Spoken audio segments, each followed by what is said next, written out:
intro. Okay, stop looking at us. Stop looking at us. I know you don't. Little black book, you know what time it is. Alright, guys, are you done? I'm a bit done. If you're on your own channel, you got your own channel. Alright, so look, this is the whole thing. Look, I wanted to do an episode where I'm talking to a few people about their experiences with their parents and how their parents have affected and shaped them as an adult. A few questions. She doesn't have to answer. She doesn't want to, but she can get the frick out the set if she doesn't want to answer them.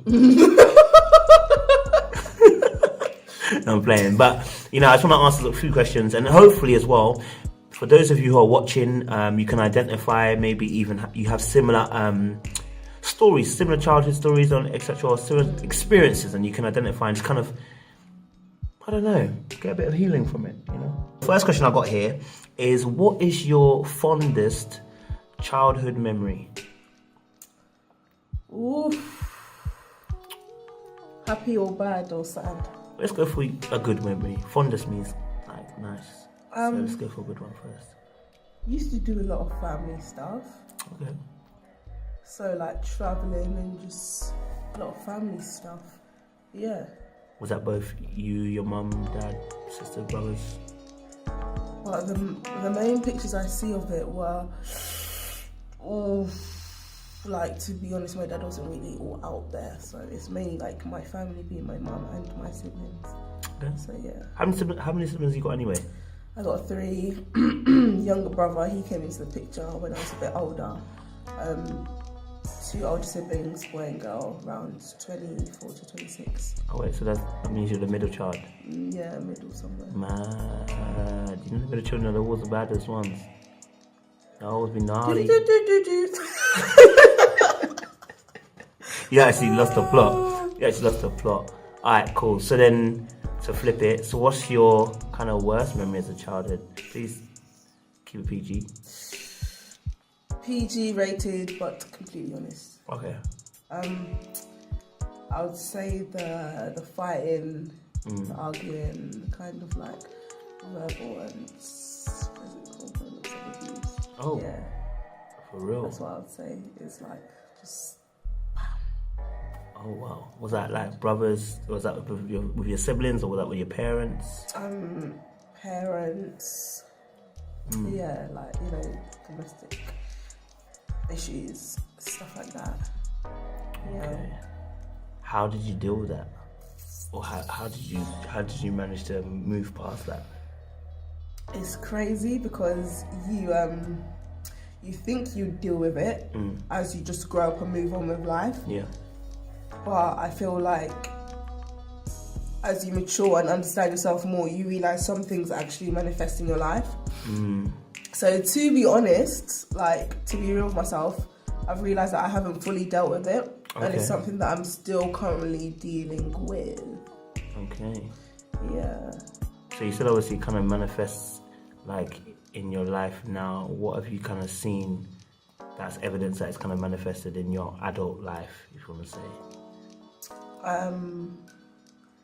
I would say my attitude towards family. Okay.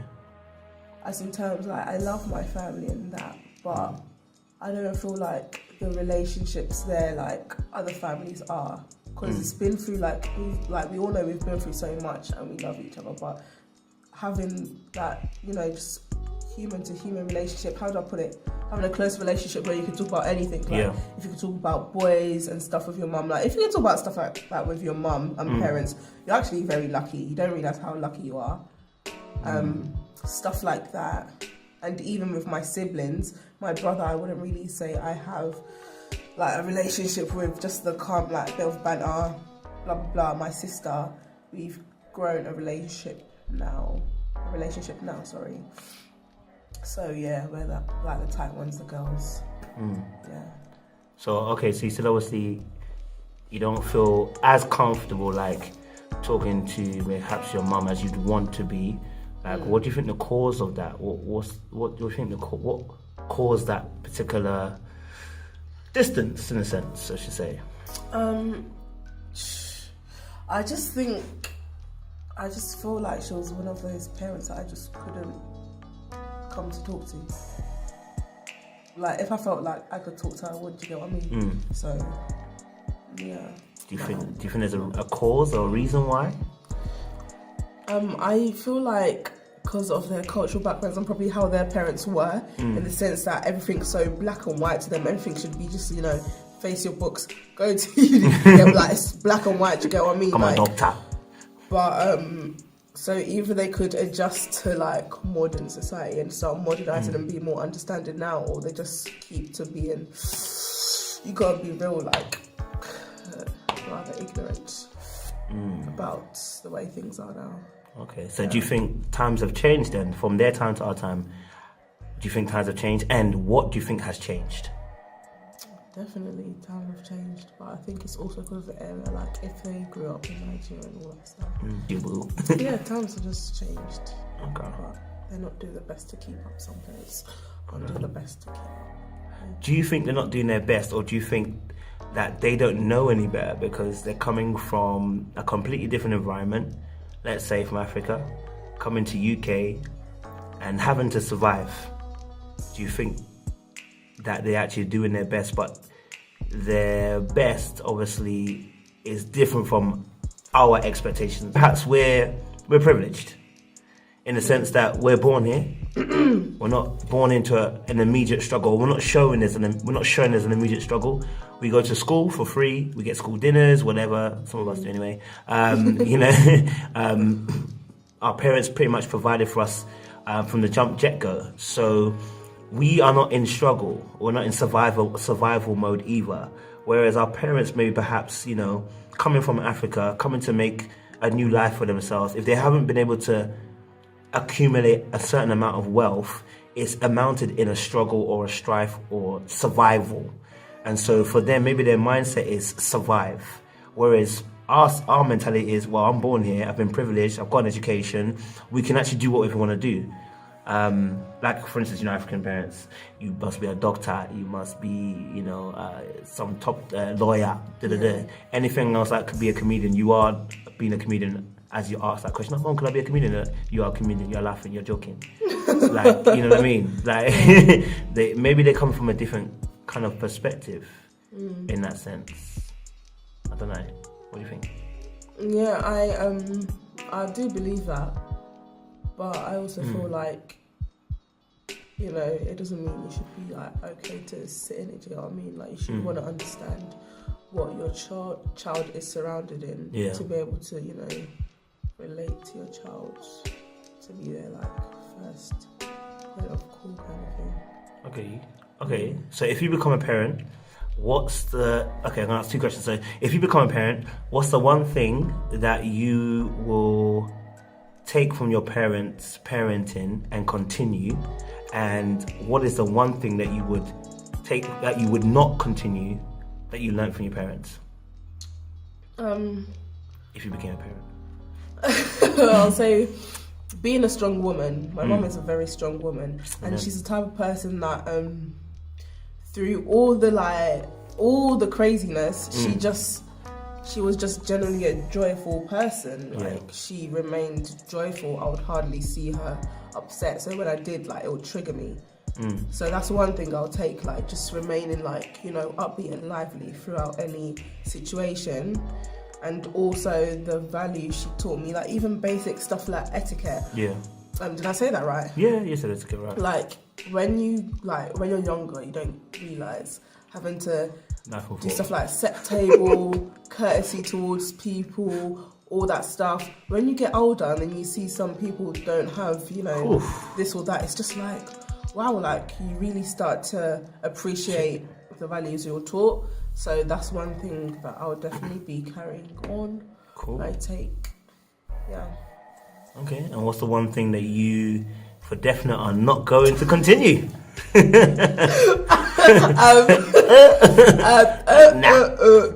I'm gonna try and be a good listener for my kids. Okay. I want to be able to teach them, but not always just, I want to be able to listen a lot as well to them, because that's the best way I can help them, if I listen. Yeah. Okay. So just listening to being a listening parent? Yes. Okay. Just a sideway question. If you told your mum that you were pregnant, do you think you should flip? Being an African parent. I don't even know, because I feel like my mum's kind of softened up a bit. So it's like possible, but I wouldn't say it's certain. You know, when you ask that question, because we make jokes when we're around each other, like, oh, if I got a girl pregnant, my parents would absolutely blow the roof, like, And I think sometimes we get that impression that they would flip, but a lot of times I'm not saying they would be like happy, but I'm saying I think we get this dragon in kind of perception of our parents that they were just going to go off on one and just kind of finish us. Or when you saw that prank by my man, and then that prank when he saw his daddy say, "You was in McDonald's," you know what I mean? You do get those parents, you do, but I think sometimes we do kind of like perceive them to be dragons. You know what I mean? That they're gonna definitely fly off the handle, and some will, but I believe that sometimes we misjudge a lot of our parents. Like they wouldn't.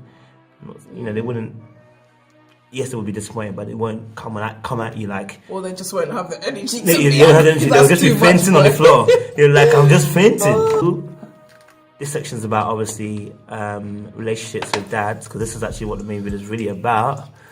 Oh Lord. So how is your relationship with your dad? Should I take a sip of water with that one? Oh, okay.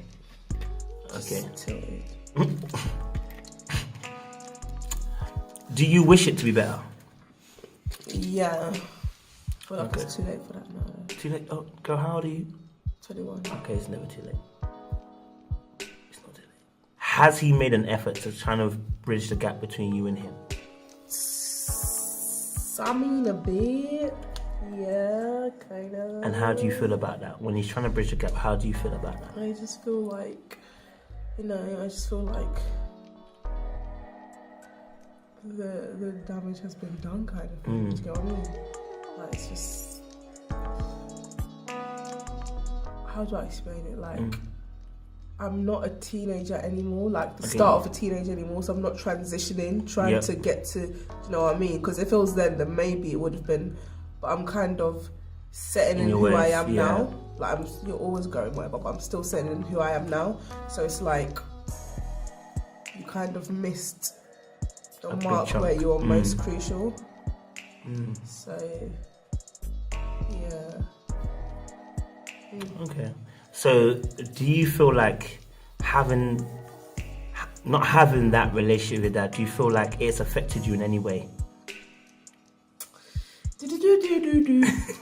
Well, I like to think. Go. I like to think not that whatever choices I make is me making them, but I don't know. Like, the stuff I've gone through might be because of it, but I don't want to hold that accountable for my actions. I prefer to hold me accountable. So, like, you know how they say the whole like daddy issues, girl with daddy issues and stuff like that. I'm not going to be one to wave that card, even if it may be true, but I don't like to think that, it's an excuse. Okay. Do you think it's affected your relationship then? And when I say relationship, romantic relationships with the opposite sex? And how you view men? How I view men, I think yes. Yes. That one I can say yes to. The first one, but I don't know if it's me that's affected my relationships, or if what has, what was has now gone into my relationships as well. Okay, cool. Okay, when you were younger, was it both your parents or was it just your mum? When I was younger, it's both my parents till I was 13. Okay. Something like that. Yeah, so I was 13. Okay, so he was there for a little while. Yeah. Till you started going into your teens. Yeah. But then obviously there's been a wedge between you two since then. Yeah. Okay. So was he still in the house or not in the house? Not in the house. Okay, cool. So that time of absence, do you feel like you missed out on something? Looking back or at the time? I don't know. Let's look at it from 3 points of view. Okay, at the time.